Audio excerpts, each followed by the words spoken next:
Mbote na bino ba papa pe ba maman, mbote na bino ba abonné fidèle ya Dr News, la grande famille. Mbote na bino ba congolais, ndenge tolobaka mille fois ezalaka esengo tango nyoso to poussa na kaliboso ba congolais pour partager les actualités politiques ya République démocratique du Congo et ça la biso esengo ya makasi parce que toujours beta masolo ya mboka ekolo Congo. Bobi ke ba dongolo meso ba sepelaka te. Voilà pourquoi bazo ko attaquer ba chaîne, baza ko attaquer biso na ba façon ya lolenge na lolenge. Mais cela n'empêchera pas na biso toloba parce que nous allons continuer à parler pour notre beau pays. Nous sommes très ravis de vous revoir encore une fois de plus na chaîne de référence Nabino, chaîne par laquelle vous êtes toujours informés au temps réel de tout ce qui se passe en République démocratique du Congo. Donc la paix c'est moté. Na ba Kongomani nyonso bandeko bazana Goma mbote na bino, bandeko bazana Bukavu mbote na bino, ba diaspora en étranger papa na ngai Mbuya Paul Yanganda mbote na yo pourquoi pas maman na Florette Lukeso Babi bino nyonso bandeko ba bisika nyonso ozali mbote ba congolais papa Véro Mawela mbote na yo bandeko bazolanda biso na monga fula mbote na bino bandeko bazolanda biso na limité na 7e rimbote na bino bandeko bazolanda biso pe na bandal bisika nyonso ba congolais bozwami bandeko tozwami na esengo na bisi bino mbote na bino et que la paix de notre Seigneur Jésus et ça la partage na bino bisika nyonso bokozala bandeko ba congolais bike ba misusu baza ko s'apprêter déjà pour la kokena misala neti bandeko na biso baza na poto ba misusu bazolanda biso pe au travers ba téléphone ba misusu ba disposer déjà ba etandoike pour na koluka koyeba mai masali koleka na mboka ikolo Congo bandeko la fuite de Paul Kagame constaté na Uganda nalobi la fuite de Kagame constaté à Uganda les londes ezali manifestation ya investiture ya Kakuta Yoweri Museveni mais Kagame absent et l'absence de Paul Kagame a été justifiée par la présence de Mamadou Doumbouya, le président guinéen au accueilli na Kigali. Na kobete la bino boyeba pourquoi Paul Kagame accueilli ke Uganda te. Na kobete la bino lisolo. Bandeko Kagame kendaki ko signer arrêt de mort na ye sans tenir compte. Kagame kendaki ko signer arrêt de mort ya ba M23 sans tenir compte. Kagame kendaki ko signer arrêt de mort ya Hippolyte Kanambe sans tenir compte. Sikoyo, les Américains vont activer le plan B. Et le plan B des États-Unis d'Amérique bandekonanga eyende pona ko beta ko panza pe ko boma. Bandeko tozana culture moko tozala kanango na Dr News pour sécuriser notre direct. To sibir eloko to sibisa ki lobité parce qu'on avait frappé la chaîne. Heureusement, on devait frapper la chaîne. Heureusement, j'aime Nabino et protéger la chaîne. Nalobi, to zongela lisusu j'aime lelo. To aimer émission, to commenter et puis to partager balien. Nalobi nabiso, to aimer émission, to commenter, to partager balien. Bozangi ça j'aime était pour to sécuriser vidéo nabiso et que YouTube a boosté une fois de plus encore au Ezali émission la biso étalama partout dans le monde pour édifier le peuple congolais. Voilà un peu autozalaki nango sans plus tarder to continue vif ya sujet na biso. Bandeko awa nazo ko rectifier une information o circula qui lobby. Nazo beta CT boyoka. Ici c'est les informations sûres et fiables. Et ça l'information mon colombien circula qu'on avait attaqué l'avion du président Tshisekedi. Louvounou. Ce qui est en train de information wana bobengandeko wana boyebisaye, il doit faire très attention. On n'a jamais attaqué l'avion du président Tshisekedi. Batebele bayebite comment est-ce que le président Tshisekedi a kendaki Uganda. Batebele bayebakite. Le chef de l'État a fait transit na Burundi. Et Mukonzambo kabimi na avion nini. Yango mbala moko na bandi ko bete la bino li solo boyo kabino mo. Bandeko ba congolais. Le président Tshisekedi alingaki a voyagé. le chef de l'État a boyaki. La dernière minute, les Américains sont venus voir le président Tshisekedi. Baebissiye makambo ya Grand Lac yondo ko gérer. Tu ne peux pas manquer na makambo ezoleka na Kampala. C'est l'ordre des États-Unis parce que les États-Unis baza ba partenaire na biso. Bangonde baki ko yebisa président Tshisekedi que le moment n'est pas favorable la minute pour des voyages. Bango moko liso ba ko yebisa président Tshisekedi que tu dois voyager. Et le président Tshisekedi a bimi na avion nini? C'est une question qu'on doit poser. Pour Sabino, on avait attaqué à l'avion Lukuta. D'ailleurs, le président Tshisekedi a commis à Kampala. À Kekokuta déjà, un envoyé spécial, il y a Donald Trump, qui a cela déjà des jours.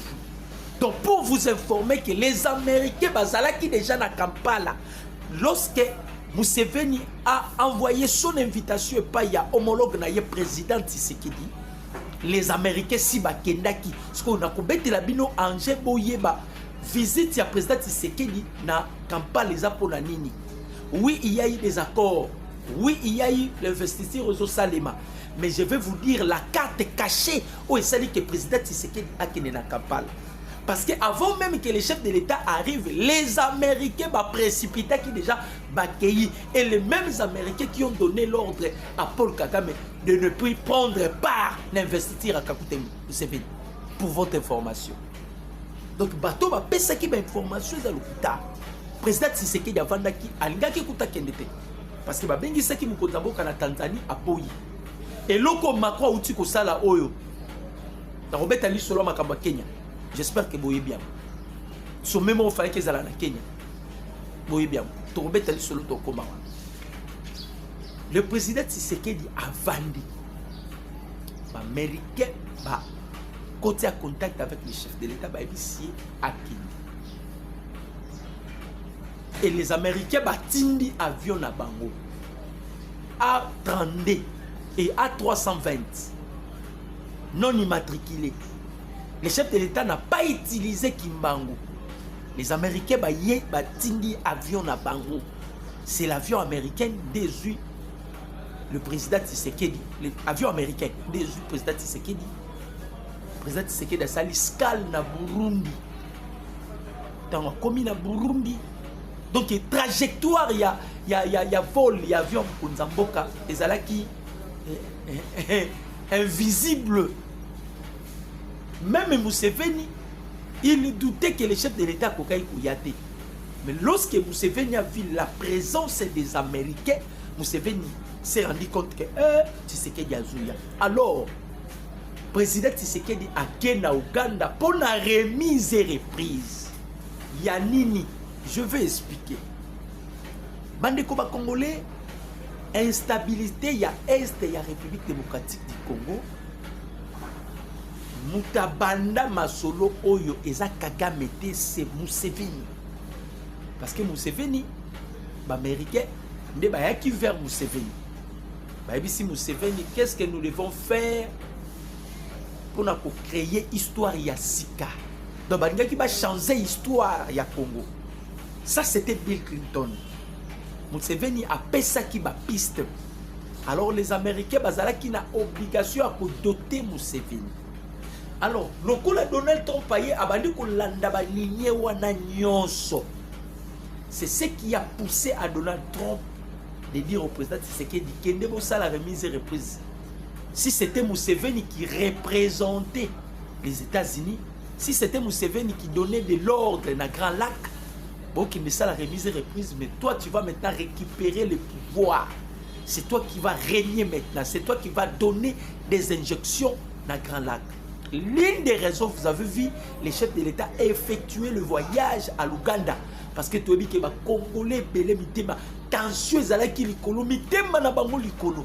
Donc les chefs de l'État, kokende naye na Ouganda, c'est par l'ordre, il y a des partenaires américains. Parce que les Américains déjà, bazala qui en avance. Paul Kagame devait venir.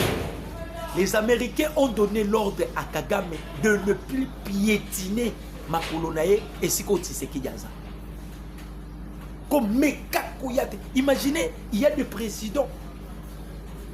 Oh, bah, beaucoup de imaginer que Kagame n'a lien aux Alakana Museveni. Kagame a absenté d'investir à Museveni. Et ça, Kagame était. C'est les États-Unis d'Amérique. Même si Kagame, tu n'as plus le bienvenu.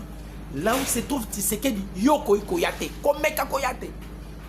Alors, Kagame, pour faire la diversion, a créé visite. Il y a Mamadou Doumbouya, président, il y a Guinée. Nde Akekuna. Azo justifié sur l'absence de Kampala, que Azo visite Moko, c'est ce qui a permis que.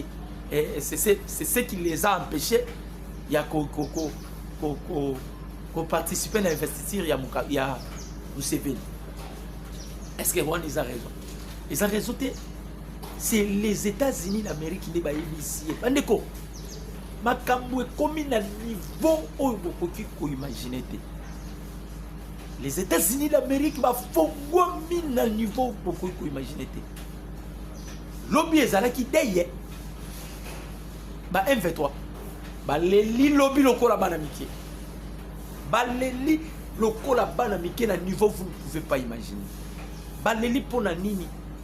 Baleli pour la réponse message oyo bayeli bango message yango ezani boyo kabino moko bande ko ba congolais to aimer vidéo to commenter to partager bon multiplier ba j'aime nde to senga kabino kaka ba j'aime na bino ndezo sala ke ba direct na biso ezala sécuriser ba j'aime na bino ndezo sala ke ba chaîne ezala protéger donc bo aimer bo commenter pour partager ma ligne. M23 bazwa qui en gros aventure.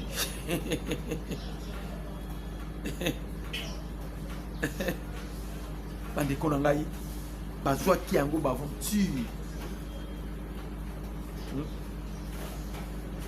Les M23 bazwa qui en gros aventure. Tolobaki ils vont lire l'air. Message nanya yeli bango. Moutaeli bango message ezali Kaniki Freddy. Kaniki Freddy est le coordonnateur adjoint de la M23. Aken un message clair et pas yaba M23. Yango na ebisi bino ke ezalaki matanga. Ezalaki matanga. Kaka makomi kota la lobi ah je continuerai à m'entêter. Est-ce que Simananga Batbazali? C'est ça aussi la question. Est-ce que Simananga Batbazali, tu vas continuer de s'entêter et à la fin de compte, tu vas ramener sur la Simaboui Batbazati. Et Kagame Makomi Kotala, Kabila a déjà été frappé. Museveni Yewana, il se retire à cause des intérêts. Museveni a lobby. Kabila Lamba Olia. Ngana Luka Bentera Bokanang. Ça donne Mutuna Mutu Azo Luka Shikoyo. Le bien-être de son peuple et le bien-être de son pays. Kaniki Freddy, coordonnateur adjoint, a mis message clair. Parce que Basoda Bamonika ka ordre Pesami. Oh, bossa la retrait. Oh. Ordre Pesami a retrait. Et ça pour la ligne. Même le membre administratif, il y a IM23. Bamonika ka ordre outil qui gali, bossa la retrait. Et puis, Kagame a commis encore l'erreur. Je m'excuse.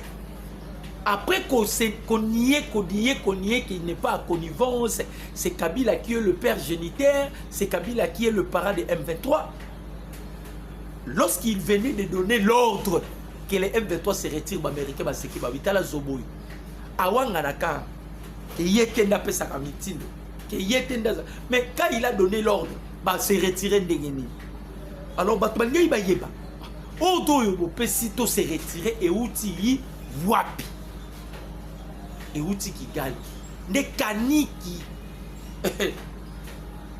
Freddy a comme même la bango sikoyo message clair. Boyoka message. Nanga. Glycémie ça va. Nana otala ka Daniel Safo. Na otala Harry Magie. Vous risquerez de passer tous les restes de vos vies à Kigali, tout en étant des prisonniers. Parce que Kagame Yona ba olongolé na pouvoir. Maintenant, vous irez où? bosala ba bêtise sans tenir compte que les Américains ont préparé Sikoyo, homme, un seul homme en Afrique qui va dominer l'Afrique. Et cet homme, c'est le président Tshisekedi. Boyoka message. Voici le message de Kaniki Fridi aux membres de la coalition M23, RDF, AFC sur les retraits de militaires rwandais et ses alliés dans la plaine de Ruzizi. Boyoka message clair. Vous blaguez. Boyoka message. Bonjour à tous. Les nouvelles que vous voyez de notre retrait sont très mauvaises. Moutalobi déjà ma nouvelle est très mauvaise. Wana na lobe la Kaniki. Il est la bouche ordonnée à Paul Kagame. Kaniki c'est lui qui représente Kagame. Kaniki bazaba nenge moko na ba oyo Makenga. Kaniki bazaba nenge moko na ba Willy Manzi. Kaniki alobi la nouvelle n'est pas bonne. La nouvelle est mauvaise. Et ça mauvais. Donc, message et ça avantage na bangote. Boyoka. Cela est dit à la pression exercée. Balobi, cela est dit à la pression exercée. C'est-à-dire qu'ils ont subi la pression. Kagame a subi la pression qu'il n'a jamais raconté depuis Kabanda au la politique. Il tuait au Congo, il pillait au Congo, sans tenir compte qu'un jour, Dieu suscitera un homme, un oiseau rare, qui fera face à l'atrocité à Kagame et qui chargera Kagame. Parce que, la justice déjà est en train de constituer des éléments. Kagame ne s'échappera pas à la justice internationale. Même Kabila ne s'échappera pas à la justice internationale.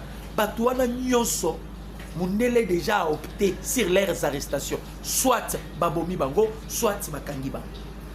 Makambozolia Bango na minitio Yangoa. Hey, Yoka. Tellement précieux l'équipe, Yamakasi, de Kagame va donner l'ordre. Car nous sommes contraints de nous replier de 75 km. Notre position d'avant, le 4 décembre 2025.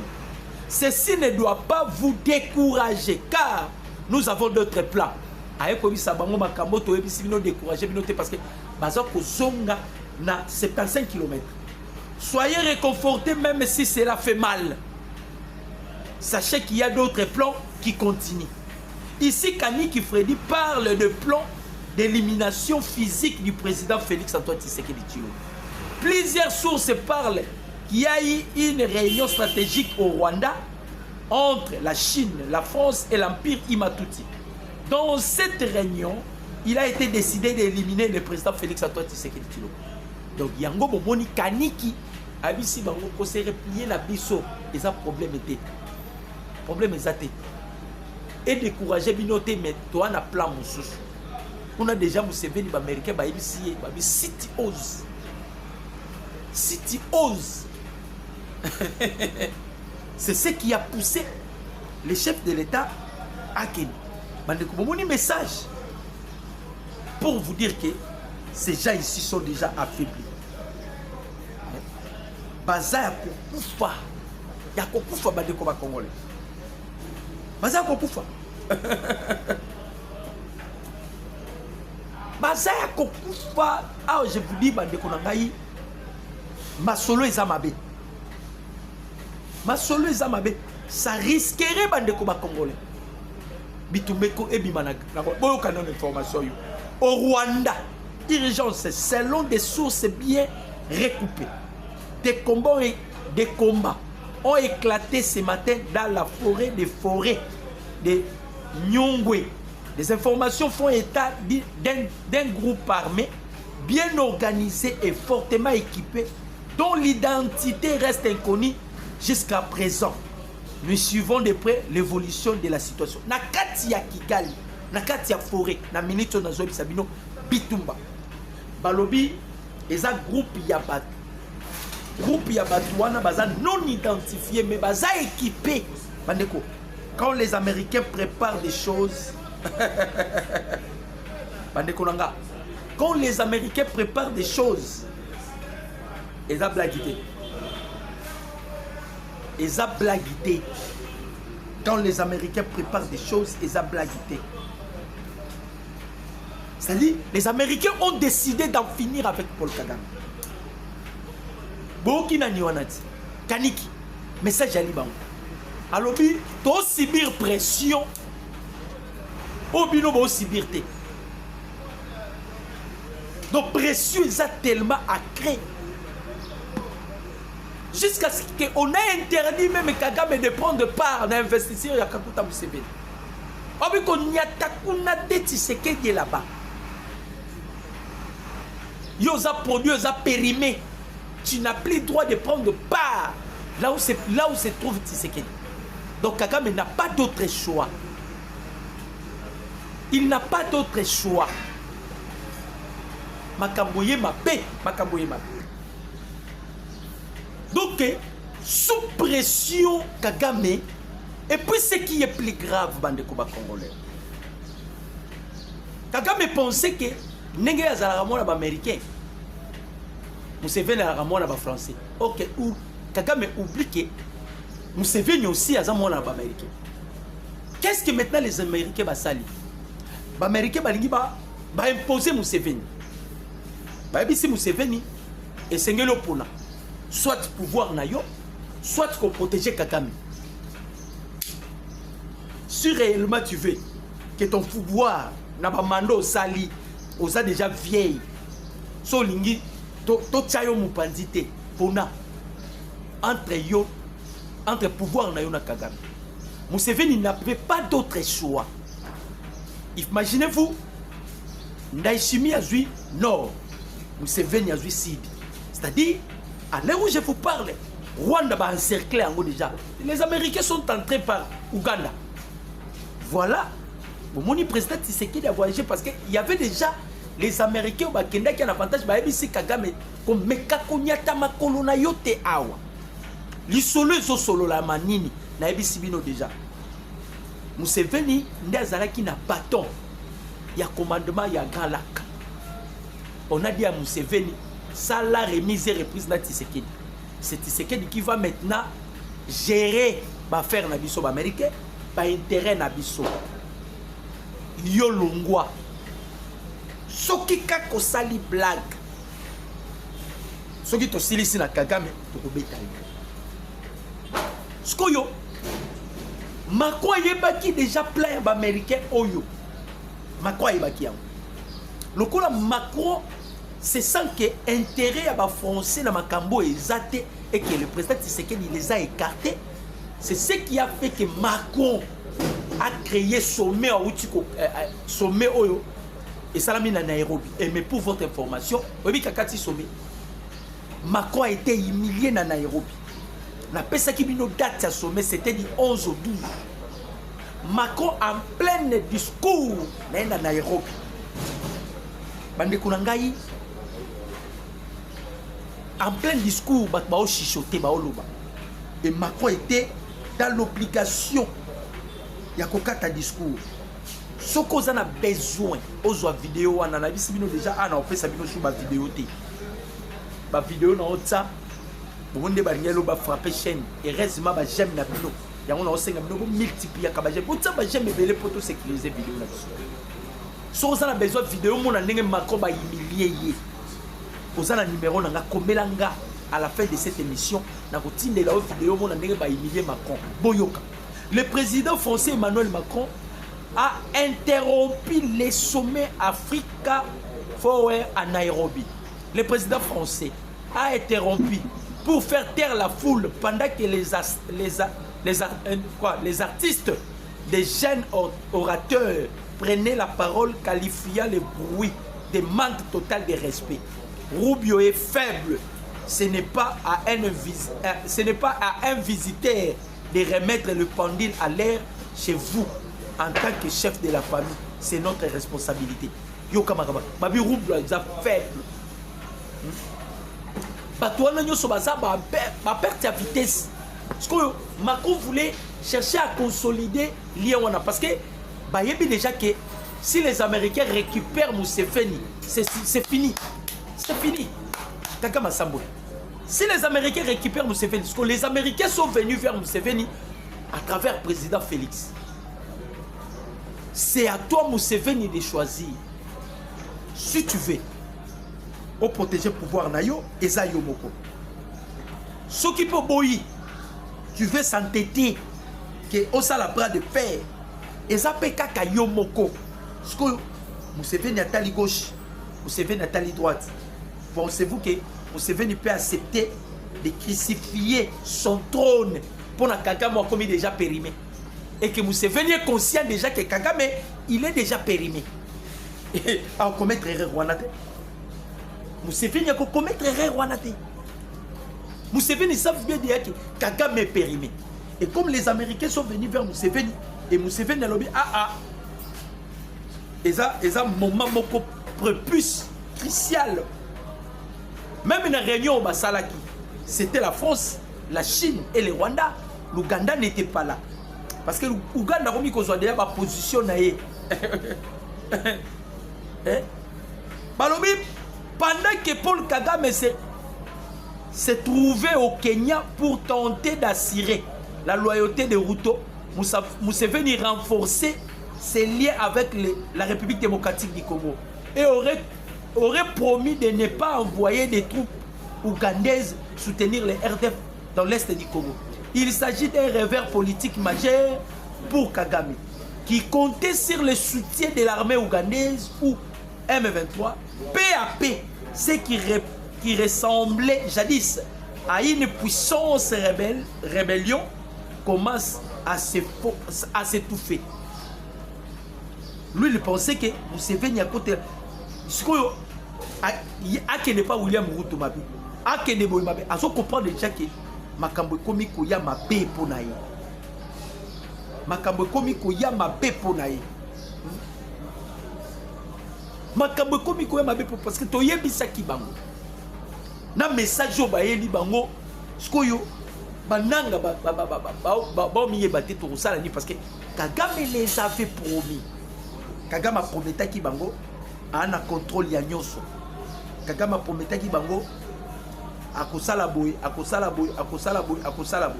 nyoso Kagame a promis bon. Maintenant ah makambo komi mabe.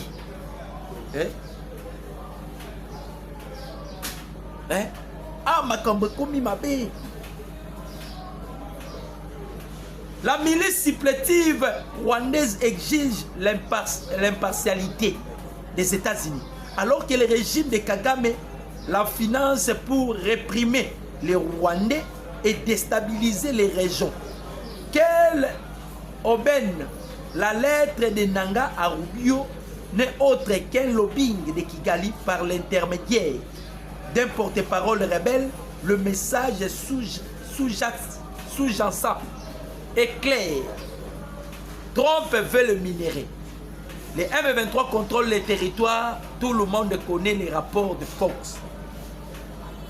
Mais ils ont été catégoriquement refusés. Parce que non, nani Trump sera lingi biso to komi ba partenaire na ye.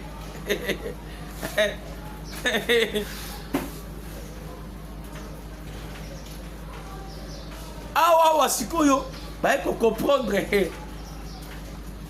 Kagame ba américain ba bino no to surprendre mutoyo. To surprendre mutoyo. Ba surprendre ba côté lisiko na sima mukongo nani ya Museveni. Kagame est en train d'être vaincu en RDC. Il doit l'être aussi au Rwanda. La joie des Congolais lorsqu'ils les réveillent et découvrent que les rebelles du M23, AFC, BAR, R2F se sont repliés vers Bukavu.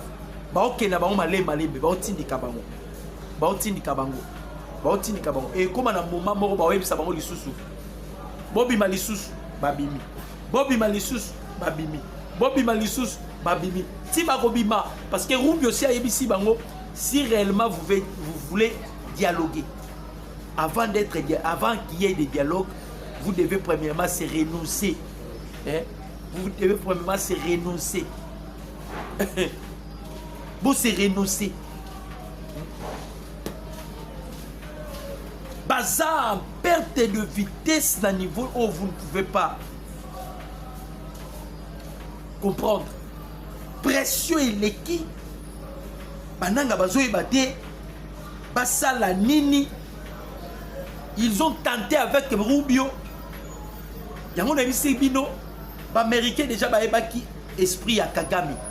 Les Américains savaient déjà que Muto Sorazaka a Okota Zobimo aux États-Unis. Tellement envoûté Rabato. Il peut aussi envoûter le président américain. Le président américain a eu une décision Moro Yamabe.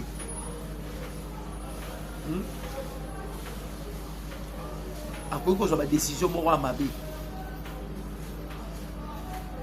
Nous avons bloqué bien.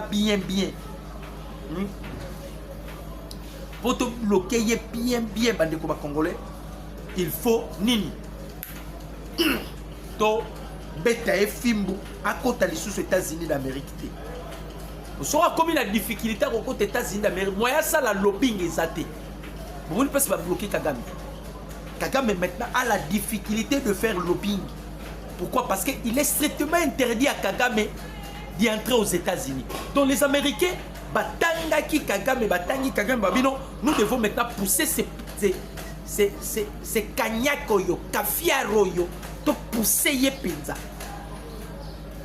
Le fait que les Américains ont interdit à Kagame de ne plus accéder au sol américain, et ça a bloqué la diplomatie parce qu'il va faire lobbying par quelle magie?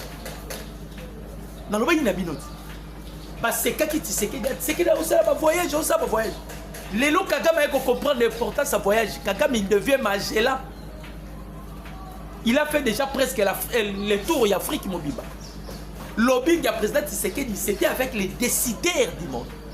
Mais quand à Kagame, il est allé faire lobbying et pas le président le plus faible. En tout ça, la lobbying en Afrique. Dans la place Kagame a commis. Bande comme Congolais. Boyebi ke ba M23 repli na bango bandeko se replier wapi na Kamanyola. Je vous ai parlé na Kamanyola et sa purification ils ont relié RDC Bujumbura, RDC Kigali, Bujumbura Kigali, Bujumbura RDC. Et sa purification soko kei gauche OK nani Bukavu Kavumu Bukavu soko Mathieu Mati Bujumbura na Burundi soko zongi bozongi place bandeko se replier mais boyoka. Les Wazalendo et les Hibou sont arrivés à Kamanyola cette nuit. Na nuit ya lelo, nuit ya lelo. Ba Wazalendo na ba Hibou ba comment na Kamanyola. Ils ont encore dans la farou, dans la fabourg de la ville de Kamanyola. Toute la plaine a été libérée. Aucun militaire rwandais en vie. Toute la plaine a été libéré. Aucun militaire rwandais. D'autres ba plein de Ruzizi. Le corps ba kei na Kamanyola bandeko. Banani balandi bango. Ba Wazalendo.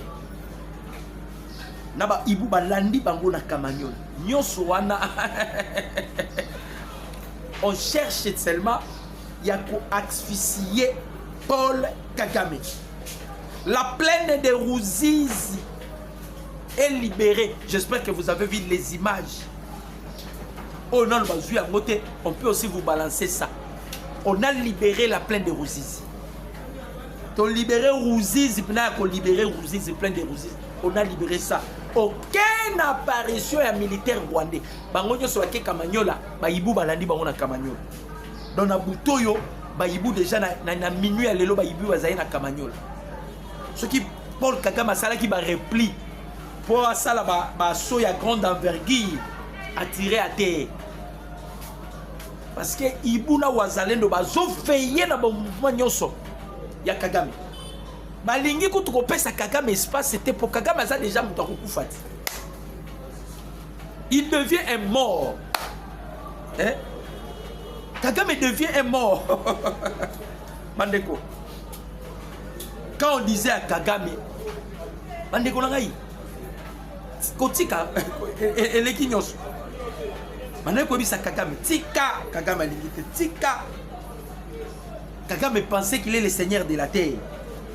Kagame pensait que la mort est pour les autres, lui ne peut pas mourir. Kagame pensait ceci, Kagame pensait cela, mais bandeko ba congolais à sikoyo les États-Unis lobby américain boyoka. Nouvelle série de sanctions américaines contre Paul Kagame et son régime. Les États-Unis annoncent vouloir élargir les sanctions contre le Rwanda liées au conflit dans l'Est de la République démocratique du Congo. Washington envisage de renforcer sa pression contre les acteurs impliqués dans les conflits armés qui secouent l'Est de la République démocratique du Congo. Une proposition de loi baptisée Stable DRC Act a été déposée à la Chambre des représentants américaine afin d'élargir des sanctions visant le groupe armé, les responsables politiques et les entités accusées d'alimenter l'instabilité dans les provinces du Nord et du Sud Kivu. Bandeko ba Congolais. Ba Américain balobi tolingi to matisa siko dose ya ba sanction. Ba sanction liboso déjà dose nango boyebi non? Ba sanction liboso dose nango ezaki ba frapper armée. Ba frapper na lobi na bino ko frapper Kagame kokota aux États-Unis, c'est-à-dire on a bloqué Kagame de ne plus commettre, de ne plus effectuer ma lobbying. De la même manière, na mikolo uti koleka, biso to aki na ba problème. Ba problème to zaki na ngo zalaki nini? To zaki na ba problème. On était sous embargo, si vous allez vous souvenir. To zalaki sous embargo. On faisait absolument rien. Toi qui n'es pas au salé parce que le Congo était sous embargo. On ne pouvait pas acheter des armes. Batouba créa qui embargo, c'était Hippolyte Kanambe avec qui? Avec Paul Kagame. Maintenant, Kagame aussi a subir embargo. Premier embargo à Kagame. Kagame, tu ne peux jamais faire lobbying aux États-Unis. Oroluka ba sénateur nengeni, oroluka ba républicain nengeni, ba américain ba ebisiye, kokota États-Unis. Ah, sikoyo, Kagame a disposé mbongo ba moyen. Ba moyen nyonso pour kakazo accès à côté aux États-Unis. Parce que c'est les États-Unis qui décident. Si vous êtes privé des États-Unis d'Amérique, mais tu es un homme mort. Hein? Tu es un homme mort. Azo ça la lobbying. Ce qu'on est précieux paye qui? Bah na autrement pour ça la tisco. Bah responsable, bah membre ya M23, bah ndiko ba Congolais. Bah ça kata ko mitou. Oh. Ce que tout ça la ndenge ni. Bah ebi biso ka tobima. To ebi to ebi loko te sale ke ndebo moni mécanique ayet et kanik aye Freddy Kanik. Na lobi za coordonnateur adjoint ebisi bango. Soki to ebisi bino bo replier précieux leki. Batie précieux ya makasi. Museveni ye wana Kagame kasi Museveni na botikete. Batie Museveni ka pouvoir na Kagame olingini. Pour vous comprendre que na mokilio ce sont que des intérêts des primaires. Batie ka Museveni pouvoir na Kagame olingini. Si tu veux Kagame, rassure-toi que tu fais face avec les États-Unis. Et les États-Unis vont te déguerper du pouvoir. C'est à toi de choisir. Museveni a abandonné. Kagame lamba olia ngaite. Moi je dois m'intéresser na banini na pouvoir na ngai. Kagame abengisi Dumbuya awa na continue information ye wana ke na Nairobi. Nairobi a qui prendre sommet Macron Katina, il a été humilié par le peuple kenyan. La population kenyane par le peuple kenyan ou la population kenyane. On l'a humilié pour le Kainani Macron. À rompre, lui il pensait que Tshisekedi va prendre part. Le président Tshisekedi a vendu qui va américain va ici aux Akana. Voyage mon ozo sala qui est na Nairobi pour ozo sala remise et reprise. Donc na ebisi bino motindo o esali que le président Tshisekedi a que ne se rendre na Nairobi. C'est de faire les remises et reprises avec Kakuta Museveni. Museveni c'est lui qui est le promoteur. Il y a Paul Kagame, il y a Adef Lalou, c'est Museveni. comme les Américains baye vers Museveni babi, tu as des choix. Soit Kagame, soit ce pouvoir. Museveni babi, en tout cas, ngatene na bota Kagame. Ngatene na bota bien que na adopta yi. Mais na monya zape matoi mangongi. En tout cas, moi na ya mobulu boye, je ne peux pas. Tomete li solo ya baati lukwebo bandeko ba congolais. Baati lukwebo en fuite. Récemment bauti kokanga ba responsable ya parti na OK baati lukwebo membre pena ya ba M23 ya mobimba. Na bande ko ebisa bino. Na bande ko ebisa représenter ya ba M23. Bomoni langage ya baati lukwebo, eza même langage ya Moïse Mbiye. Aux constitutions. Je vais vous parler de Moïse Mbiye. Je n'ai pas contre Moïse Mbiye. Mais bon, Moïse Mbiye, l'église Bethel est là. Mouta komi cette église où on a bon matata pogno. Ta tête boébité. Matata pogno est c'est un héros dans l'ombre pour l'église où on a Bethel. Moïse Mbiye, il est le seul pasteur qui bouffait l'argent de matata pogno. Et pensez-vous que changement de constitution que ça là qui m'a tata pogno son asu na côté Moïse Mbiye là. Voilà pourquoi il a tenu de paroles là. Oh, vous parlez sur le changement de la constitution, sur les pour le peuple comme oh. Moïse Mbiye, toi tu ne sais pas que cette constitution ici est un acte de vente. Et ça parce que tu as été nourri, vêtu par les gens du PPRD. Et tu veux maintenant défendre la constitution qui détruit les peuples congolais. Donc, si vous avez Mbiye, c'est lui le pasteur de Oyo Nani Matata Pogno. C'est lui le pasteur de Matata Pogno. Il est le pasteur de Matata Pogno. Donc, il ne peut jamais parler du mal de Matata Pogno. Faut appeler Matata Pogno parce que si les lots Matata Pogno ti de la ke dit comme muto azo sambe la ke Matata Pogno bazonga aibi que ceux qui va changer constitution Matata Pogno a rozonga li sous-souté et Matata Pogno peut-être au solambi à lobi yo loko za ba fidèle belé yebi ça ba fidèle na yo ba kota makamba constitution ça peut se faire. La politique est comme ça. Bon mon a été Moussanto à kota makamba politique te lufunu il bouffe l'argent de Matata Pogno et de Joseph Kabila. Totiki makambo wana toyena makamba baati lukwebo. Baati lukwebo ti avandaki awa ti to vandaka to mitunaka question. Muta uto fongola na boîte na Bukavu baati lukwebo. Engagé ka ba Rwandais. Na ba entreprise na Bukavu engagé ka ba Rwandais. Na ba brasserie o asoma na Bukavu, il engage que les Rwandais. Or, tous les Rwandais au basala Kalibanda Mboka, Paul Kagame a pesa bango ordre. Ba pesa ka dim na bango pa ya Kagame. Rôle ya dimo ba pesa ka pa ya Kagame pour leur permettre d'acheter des armes. De soutenir les M23 pour que ba M23 ba koboma ba Congolais. Donc Lukwebo qui donne de l'argent aux Rwandais et les Rwandais donnent à Kagame et Kagame achète des armes. Et les armes là sont venues encore au Congo pour la Congo. Vous voyez le travail que Lukwebo a fait. Il y a un moment qui a télémis à l'objet. Non, on doit changer les personnes, on ne doit plus changer la constitution. Mais la constitution a été faite par les hommes. Il s'est contredit, vertige. Tant que Bakangi Batunaye ba cité, ah non, il Bisabino, Bata au Monanake. Soki toki kaka baata bimi poto président Tshisekedi kanga batunyo soya DGM kanga batunyo soya aner parce que DGM na aner baza censé kusala musala soki toki kaka baati ne plus au Congo baati se retrouve en Belgique ou konzamboka David Aboma mais nzamba benga David l'homme selon mon cœur biso to tingo bon ko bomate mo konzamboka. Il faut les arrêter tous. Comment bah, tu peux quitter le Congo?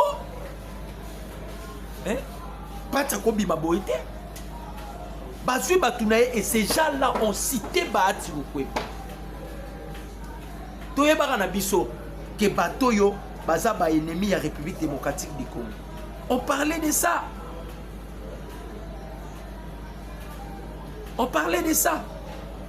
Donc, bandeko ba Congolais, batouana ba komi na suka.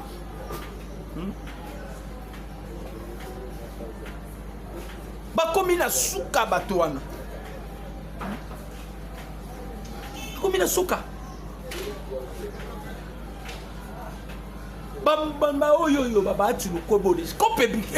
L'espoir est envolé. Et il espérait que M23 bakoya. Dès que Moïse Mbio, il pensait que Nanga bakoya. On appelait que non, na ba loi américaine ba adopté. Na makamunenge ekeli. Na ba tune ba se replier. Na ebisa kabino. Masolo boyo kaka ya dialogue. Masolo boyo kaka ezaka parce que Goma na Bukavu, les deux entités sont contrôlées par la rébellion ou sont contrôlées par le Rwanda. Goma Bukavu libéré, on ne parlera plus de dialogue, il n'y aura plus la gueule. Pour votre information, même la Senko là, ba o panzana kalamingite. Ah ba tu bazo panzana déjà. Tu sais que dataka mon pangati. Ya tsaka mon panga pour la diviser. A ko panza ba tu wana ba ko panza. Kani ke yo na ko pesa ba rapport. Abi makambo baby. Fo bobina. Papa. Ah eza sous blague té. Awa eza blague té. Makambo robomba ezate les Américains basi ba poni na bango Tshisekedi. Les Américains ne veulent plus ya batouana nyoso. Les Américains ont décidé parce que le président Tshisekedi était ouvert avec les États-Unis. Azara qui est ouvert na ba américain. Avec ba américain bon il y a des terres rares. Ba biloko ba chinois ba pimeli bino ici au Congo to anango tala ebele.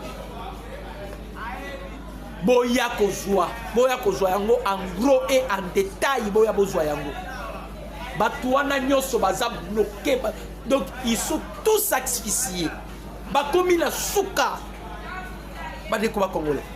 Ba komi na suka. Sikozo na Kagame, na bisi bino, il devient Magela, la personne qui a fait le tour du monde. Kagame a voyagé, a tenir sous quantité. A kende boye mabe, azonga boye mabe. Na tuni bino question moko kaka. Question eza moko. Relation yo Museveni azana ngona Kagame. Vous pouvez imaginer Museveni a l'investir na Kagame a kendete. A préféré que na Nairobi. Ba américain ne ba ebisi Kagame ko nyata makolo na Uganda te. Là-bas il y a Félix Tshisekedi. Tolingi ko tu raconte ya yona Tshisekedi te.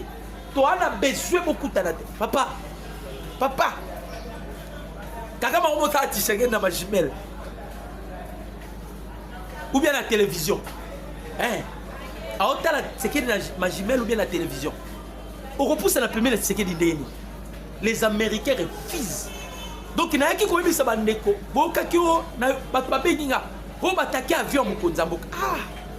Papa. Boka yebisa muto ayebisi bino na tika lupita. Atika lupita. Bo bataki avion maman mo benginga na Afrique du Sud. Papa attention bataki na bino non. Eza makamba lupita. Le président Tshisekedi a bimina avion américain. Trajectoire et avion mutaye bien wazati.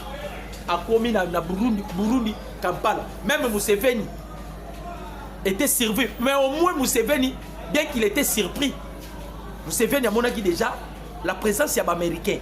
Bayaki en avance, équipe d'avance, le président Tshisekedi. Les Américains, Baouti États-Unis, Baye en avance na Uganda. Kagame alinga zo avion aya boye, a kaka téléphone à Museveni. Ah papa, ah konyata te babio yate. Na ya ba bengi yeye moku. Monsieur, yo oya awate.